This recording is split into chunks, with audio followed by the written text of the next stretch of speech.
to get moving. Everyone is seated. You have the high ball.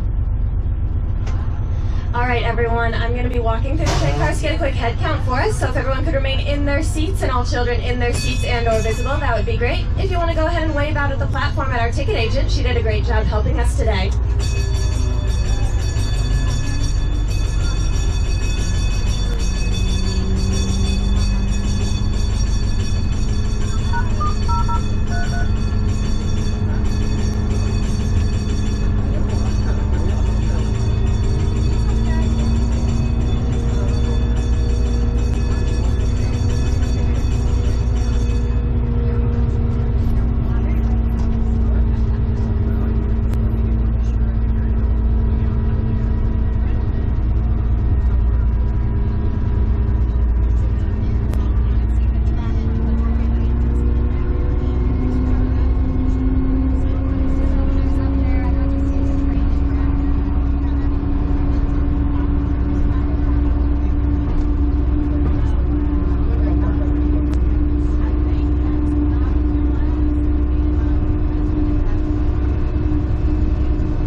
Broadmoor Manitou and Pikes Railway. My name is Izzy and I'll be your conductor today, which means I'll be giving you some fun facts and little history stories as we make our way up the mountain. I'll also be answering any questions you might have, but I'll be doing that on the way back down the mountain. So if you do have a question, feel free to just hold on to it and I'll be happy to answer it on the way back down the mountain, because I might answer it when I'm talking on the microphone on the way up the mountain. Our engineer today is Tadeo. Everyone say hi, Tadeo. Today we'll be taking us all the way up the mountain to an elevation of 14,115 feet on a track of 8.9 miles. We will be going all the way to the top today, and we'll be able to see some really cool things out the window. So if at this time I could have everyone look to their left really fast. Or my left, your right. So the other right though. Okay, that's not going to work very well for us today. So from now on, when I see something really cool out of this side, it's going to be out the 2-seat side. And when I see something really cool out of this side, it's going to be out the 3-seat side. Does that work for everyone today? Fantastic. That's what I like to hear. I'm going to go over our safety rules one more time for anyone who may have missed them. We just have 3 rules today. Rule number 1, anything you want to take home with you, please keep inside the train at all times. Rule number 2, please keep the center aisle clear at all times during our trip today.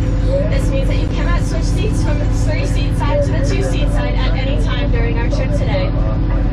And rule number 3, in the highly unlikely event of an emergency, please let us call 911. We don't want 200 911 calls for the same emergency, and we know where we are on the mountain, and you do not.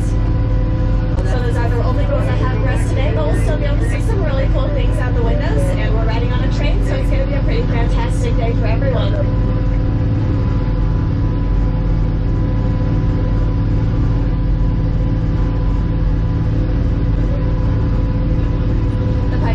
Railway has been in operation. Our trains do run all year round, even in the winter time like December and January, which means that occasionally we do have to deal with snow on our tracks. We do this through the use of a snow plow, which is a little bit bigger than the snow plow that you see on the roads. This is a giant yellow machine that hooks up to one of our locomotives, and our section crew runs this snow plow before the first train of the day in the morning before the train goes up the mountain to make sure that the tracks are clear of any snow and debris, which means that we can send trains up and down the mountain even in the dead of winter like December and January.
this forest. However, you should be aware that they come in different colors beyond just black, including brown, black and brown, and blonde. But they are all still black bears because black bears are the only type of bear that live in this forest.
long as that rack doesn't break for the next couple of hours, we'll be just fine.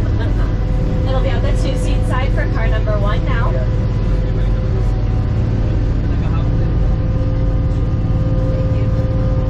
And for car number 2 at the 2-seat side.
Unfortunately, after 34 years in business, this place did burn down, and the only thing left standing today is a sign that we'll be able to see coming up soon on the 3-seat side that simply says Halfway House Hotel. This sign is angled towards the train, so if you are facing me on the 3-seat side, you'll kind of want to turn around in your seat to catch it. It will be right underneath the window on the 3-seat side, and we do pass it kind of fast, so if you do want a picture, you should have your phones ready now.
hydroelectric plant west of the Mississippi, and it is still operational today, providing power to 200 homes in the area.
Random question for everyone on the train today. Does anyone happen to be traveling here from the state of Delaware today? Anyone here from Delaware? I don't often get people from Delaware, but I do bring this up for a reason. We are currently in the Pike National Forest, and the Pike National Forest is so large that it can fit the entire state of Delaware in it with a little room to spare. Also in this forest, we will have the opportunity to potentially see some wildlife today. Although we can't queue up anything or promise you any animals, we can make you aware of what moves in this forest, so that if you do see something, you should hopefully be able to identify it. As always, if you see any animals of any kind at any time during our trip today, feel free to shout it out so the whole train can enjoy it with you. Some of the animals we could see today include skunks, foxes, rabbits, turkeys, and golden eagles, to anything larger like mule deer, mountain lions, black bears, and moose.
He first came to Pikes Peak to inspect some telegraph lines that he had installed, and he had to take a 3-day donkey trip to get to the top of the mountain. He would later call this donkey trip the most uncivilized thing he had ever done in his life. However, he thought the views at the top were so pretty that he decided to gather up some investors when he returned to his home city of Kenosha, Wisconsin, and they raised $1.5 million to build the first Pikes Peak Cog Railway. The first train did run in 1891, and does anyone want to guess how much a ticket back then cost for the train? 25 cents, a dollar. It actually cost $5 for a ticket back then, which might sound like a steal today, but in today's money, that's equivalent to $173 for one ticket on the train. After Simmons died, his family sold the railway to Spencer Penrose, who is the original owner of the Broadmoor Hotel and Resort here in Colorado Springs, and we've enjoyed a partnership with the Broadmoor ever since.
Trains up and down the mountain during the day through the use of sidings.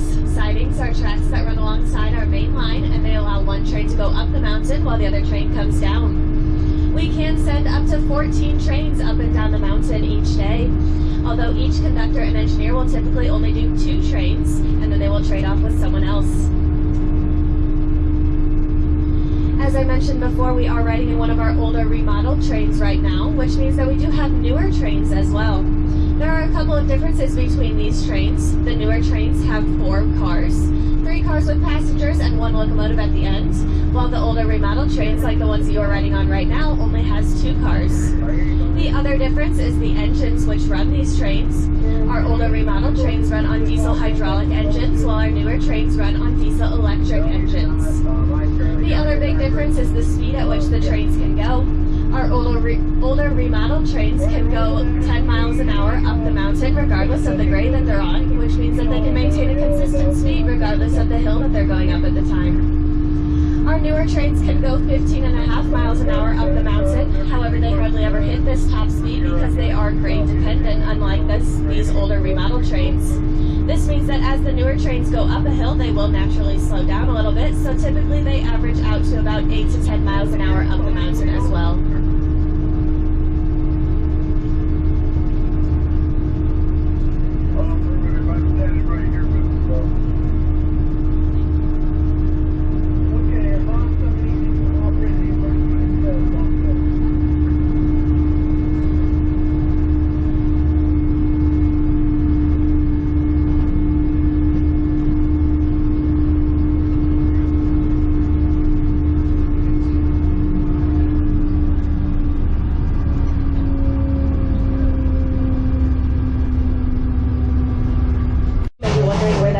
That we are supposedly waiting on this siding. We will now be meeting that train at a different siding higher up the mountain. So we will continue making our way up the mountain at this time, and we'll meet the train on the 3-seat side in just a little bit. If you look out the 3-seat side, we will be passing one of our old train cars from before a remodel. This train car is not in operation anymore, but it is on the side of the tracks now to serve as a shelter for hikers or for members of our section crew.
separation point. As a reminder, you are welcome to stand up in your seats, but please do not cross that center aisle for your own safety. Up here for you, I can't send it though, but I do have the TACO card number that you maybe want to. In the distance, that's Garden of the Gods, and then the city you see is downtown Colorado Springs, and all the way out towards the horizon is Kansas.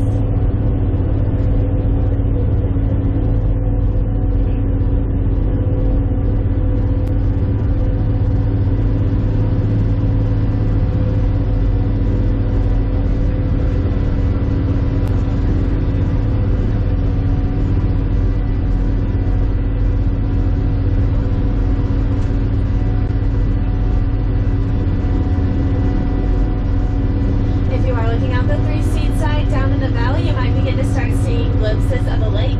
This is Lake Moraine, M-O-R-A-I-N-E, Lake Moraine. But don't worry if you can't get a good glimpse of it right now. Once we get up past tree line, we'll get a really unobstructed view of Lake Moraine down in the valley.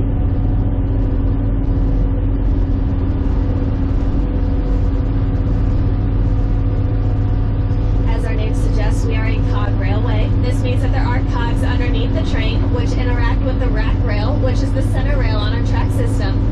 These cogs work like gears to get us up the mountain, and while normal ascension trains can only go up grades of about 4%, with our cogs we're able to go upgrades up to 27% today. Some of you may have noticed that our engineer today is currently riding in the front of the train right now. Once we get to the summit, he will switch ends to the other end of the train and drive us back down from the other end. This means that the train does not turn around when we get to the top, and we will be in the same seats going down the mountain as we were going up the mountain.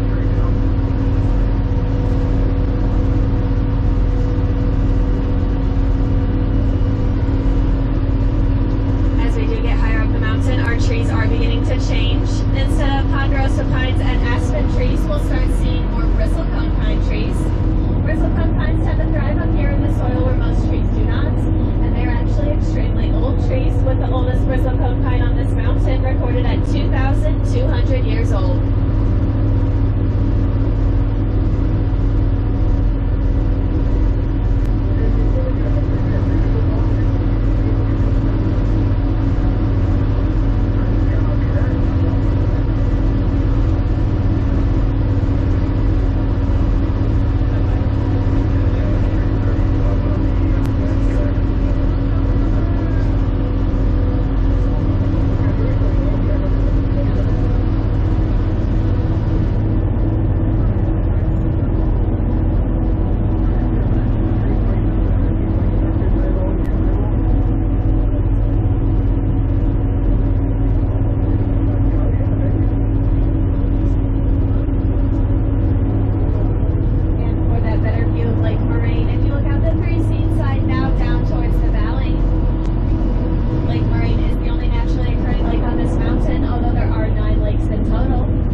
We also call Calendar Mountain because it is 12,365 feet tall.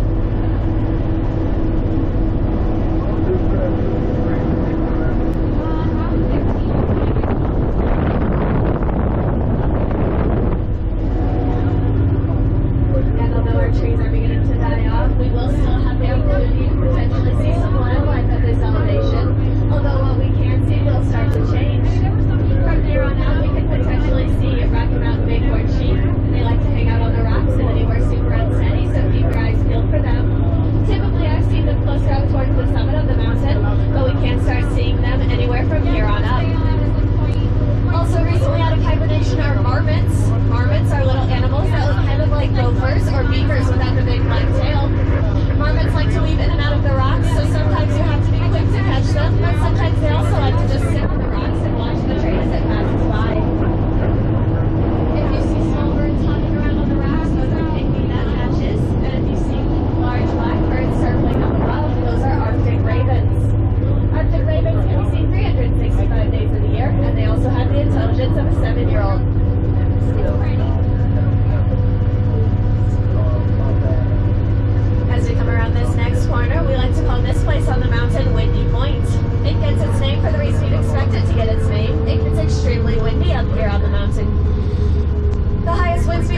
was 180 miles per hour. However, it could have been a lot higher because it was at that speed the wind broke our recording equipment. Ugh.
Everyone, the train we are waiting for is coming down the mountain now. I can finally see it. It will be passing us on the 2-seat side, so you will need to take your seats here in just a couple minutes.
This train car, they are going down the mountain and you'll probably never see them again.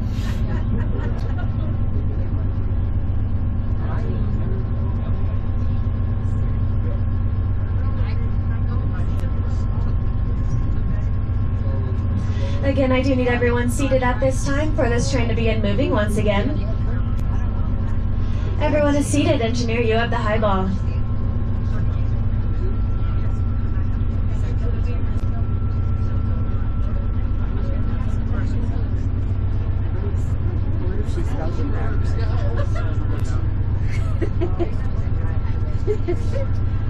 You go right.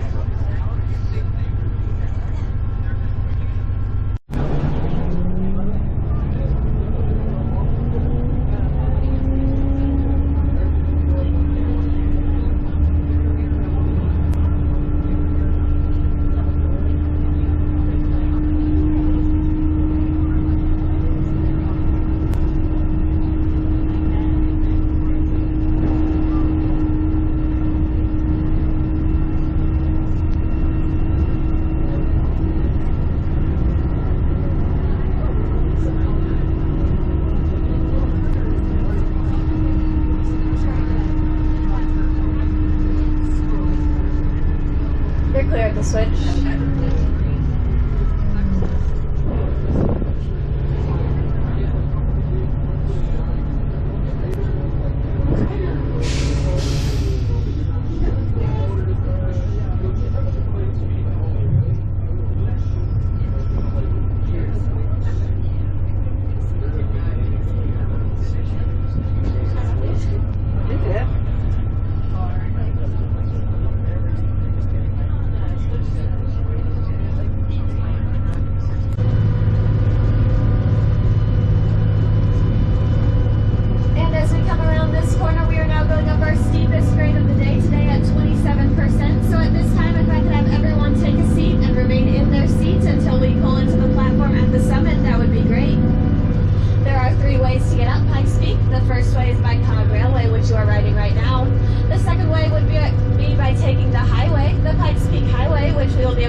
This train will be at the summit the entire time you are at the summit, so if you do wish to return to the train for any reason at any time, please feel free to do so.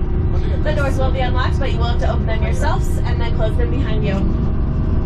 And one more time, just for my sake, our alarms will be set for 5 o'clock sharp because this train will be leaving the summit.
some super important summit information with everyone. So if I could have everyone's full attention for just a couple of minutes, that would be so fantastic. If everyone in car number 1 can hear me and is listening, can I get a big thumbs up? Everyone in car 1. If everyone in car 2 can hear me and is listening, can I get a big thumbs up? Fantastic. If you want to go ahead and take out your phone or your watch or whatever you use to tell time, and we're going to match it to my watch. My watch is a magic watch because it's always right. Right now my watch says it's currently 4:11. If your time device also says 4:11, go ahead and set an alarm for 5 o'clock sharp, because this train will be leaving the summit at 5:10. Just like any other public mode of transportation, this train will not wait for you if you are late. So once again, our alarms will be set for 5 o'clock sharp, because this train will be leaving the summit at 5:10. I do still need everyone's full attention. If all conversations could be paused for just a couple of minutes, that would be great. Alright, just a couple of quick reminders about the Summit House. There are restrooms at the Summit House. If you don't use those, we recommend doing so right away so that you don't miss out on the views or the train because you're waiting in line. There's also food for purchase at the Summit House, but none of that food, including donuts, coffee, and hot chocolate, is allowed back here on this train. So please finish any food purchased in the Summit House before boarding again. This is an active rail, so please stay off the tracks at all times. This train will be at the summit the entire time you are at the summit, so if you do wish to return to the train at any time for any reason, please feel free to do so. The doors will be unlocked, but you will have to open them yourself. One more time, our alarms will be set for 5 o'clock because this train will be leaving the summit at 5:10. And because repetition is our friend, can someone remind me what time our alarms will be set at? 5 o'clock. 5 o'clock. What time will the train leave the summit? 5:10. 5:10. And will this train leave without you if you are late? Yes. Fantastic. Thank you so much for listening. If car number 1 looks up the 2-seat side, you'll see a pickaxe in the ground. This pickaxe in the ground marks the grave of a donkey that died when dynamite exploded early.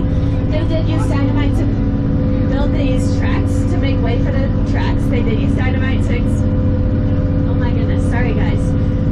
They did use dynamite to blow up some sections of the mountain to make way for the tracks. There was an accident one time where the dynamite exploded early, killing 1 donkey and 2 of our section crew members. Well, the section crew members were taken back to their families. The donkey was buried here on this mountain, and the pickaxe you saw marked his grave.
When their bodies were found the next morning, they were looking through the man's pockets for identification.